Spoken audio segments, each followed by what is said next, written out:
వరంగల్ నగరాన్ని వేగవంతంగా అభివృద్ధి చేయాలన్న 2 లక్ష్యాలతో మేము forum for better Warangal Telangana ఐక్య ఉద్యమకారుల వేదిక ఆధ్వర్యంలో పౌర సంఘాల సమావేశం నిర్వహిస్తున్నాం.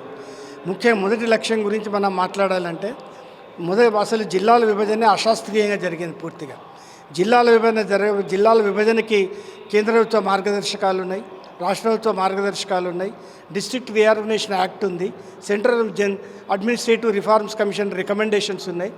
తర్వాత ఆ జిల్లాల విభజనకు సంబంధించిన రకరకాల కన్వెన్షన్స్ సంప్రదాయాలు కూడా ఉన్నాయి.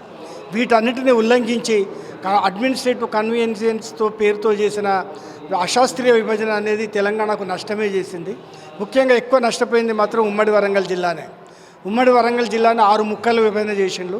6 ముక్కల విభజనతో ఎటువంటి నష్టం జరిగిందంటే దాదాపు ఉమ్మడి వరంగల్ జిల్లా అభివృద్ధి పదంలో దూసుకు వెళ్ళవలసిన ఉమ్మడి వరంగల్ జిల్లా కొన్ని దశాబ్దాలు వెనక్కుపోయింది. అది ఎట్లా పోయింది అంటే ఉమ్మడి వరంగల్ జిల్లాలో ఒకప్పుడు అన్ని రంగాలు సమతుల్యత ఒక బ్యాలెన్స్డ్ స్టేట్లో ఉండేటివి.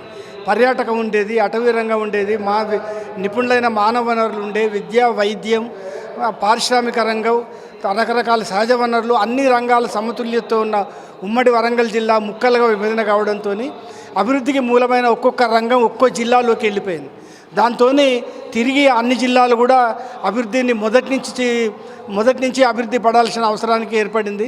అటువంటి ఆవశ్యకతతో ఉమ్మడి వరంగల్ జిల్లా టోటల్గా నష్టపోవడం జరిగింది. అంటే ఇప్పుడు మేమేమంటున్నామని అంటే మరి ఉమ్మడి వరంగల్ జిల్లా మొత్తాన్ని కలపాలన్న ఉద్దేశం మాకు ఉన్నప్పటికీ కూడా అటువంటి పరిస్థితి, రాజకీయ పరిస్థితి లేదు. కాబట్టి హన్మకొండ వరంగల్ జిల్లాలు రెండింటినైనా కలిపి దీని ప్రధాన ఆర్థిక కేంద్రంగా అభివృద్ధి చెందిస్తే మాత్రం ఇటు తెలంగాణకు తర్వాత ఉమ్మడి వరంగల్ జిల్లాకు లాభం, అది ప్రజలకు ఉపయోగం ఉంటుందని చెప్పి మేము అంటున్నాం. ఒకే కుటుంబంలో పెరిగే వాళ్లను తీసి ఎక్కడో మారుమూలన వేసినట్టు తడుముకోవాల్సి వస్తుంది. వాళ్ళు హన్మకొండ అంటే వచ్చేవాళ్ళు, రోడెమ్మడి వచ్చేవాళ్ళు, అరే హన్మకొండ ఉన్నది, హన్మకొండ జిల్లా ఎక్కడిదిరా కొత్తది అని అనుకుంటున్నారు, ఫోన్లు చేస్తున్నారు కార్లలో వచ్చేవాళ్ళు. మరి వరంగల్ జిల్లాగా ఉన్నది, హన్మకొండ జిల్లా వరంగల్ జిల్లాగా ఏర్పరచాలని ఎవరు చెప్పారు? వీళ్ళకు ప్రజల అభిప్రాయాలు అక్కర్లేదా? ప్రజల మనస్తత్వాలు అక్కర్లేదా? ఒక్క ఓట్లు మాత్రమే కావాలా? ఇది ఈ విధంగా చేయటం అనేది అందరి లోపల రేకెత్తించే ఒక ప్రశ్నార్థకమైన ప్రశ్న. మరి చెయ్యమని మిమ్మల్ని ఎవరు అడగలేదు? ఇప్పుడు మీరు 2 కలపాలని మేమందరం అడుగుతున్నాము. రెండింటిని కలపడానికి విరుద్ధంగా కూడా వరంగల్ హన్మకొండలో ఎవరు లేరు. కాబట్టి మీరు ఈ 2 నగరాలను కలిపి ఒక కలెక్టర్ ఆఫీసు, ఒక మున్సిపల్ ఆఫీసు, ఏవో కూడా ఇవన్నీ ఇట్లాంటివన్నీ ఆఫీసులు వేరు పెట్టడానికి కోసమే మీరు ఈ పని చేసిండ్రా? తెలంగాణ ఉద్యమం చేసింది ఇవి జిల్లాలు వేరు చేయమని, ఆఫీసులు వేరు పెట్టమని, ప్రజలను ఇబ్బంది పెట్టుకోమని. అసలు ప్రజలకు పల్లెటూర్ల నుంచి వచ్చే వాళ్లకు హన్మకొండ కలెక్టర్ ఆఫీస్ ఎక్కడుంది, వరంగల్ కలెక్టర్ ఆఫీస్ ఎక్కడుంది, అసలు అర్థమే కావట్లేదు. మరి వాళ్ళు ఏం చేయాలి? ఏ కలెక్టర్ ఆఫీస్కి పోవాలి? ఎంత టైంను వాళ్ళు స్పెండ్ చేయాలి? ఎంత ఆకలితో వాళ్ళు చచ్చిపోవాలి? సో కాబట్టి ఇలాంటివి ప్రజలకు అనుకూలమైన పనులు చేయనప్పుడు ప్రభుత్వాలు ఎందుకు? ఈ ప్రభుత్వాన్ని ఎవరు చేయమంటున్నారు? విద్య, వైద్యము, ఉపాధి, నీళ్లు, నిధులు, నియామకాలనే యుద్ధం చేసి జైళ్ళల్లో పడి మా బిడ్డలందరూ దరిదాపు 1200 పైన బిడ్డలు ప్రాణత్యాగం చేసిండ్రు.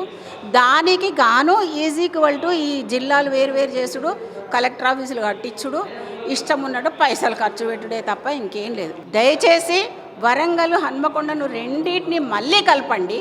మమ్మల్ని అందరినీ ఒక దగ్గర కూర్చోబెట్టినట్టు ఒకే జిల్లాలో కలిపి ఉంచండి. ఎవ్వరూ మీకు వ్యతిరేకులు కాదు, కలుపుతారని నేను ఆశిస్తూ మీరు ప్రజలకు నష్టం చెయ్యకండి.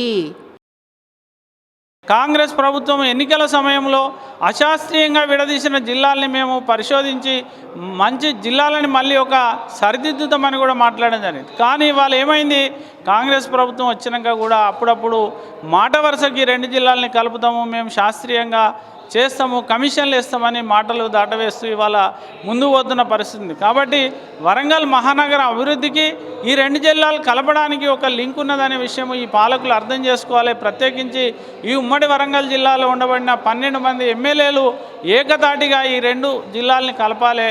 తద్వారా వరంగల్ మహానగరాన్ని అభివృద్ధి చేయాల్సిన అవసరం ఉంది. ఎందుకంటే హైదరాబాద్ తర్వాత పెద్ద నగరమైన వరంగల్ మహానగరంలోకి ఉపాధి కోసం ఎంతోమంది ప్రజలు ఇక్కడికి చేరుతూ ఉన్నాడు. ఎంతోమంది ప్రజలు ఇక్కడ నివసిస్తున్నారు. వాళ్ళ సౌకర్యం, వాళ్ళ అభివృద్ధి కోసము, ఇక్కడ ఉపాధి మరింత పెరగడం కోసము మహానగరాన్ని అభివృద్ధి చేయాలని ఇవాళ ప్రజా సంఘాలుగా మేము డిమాండ్ చేస్తాం.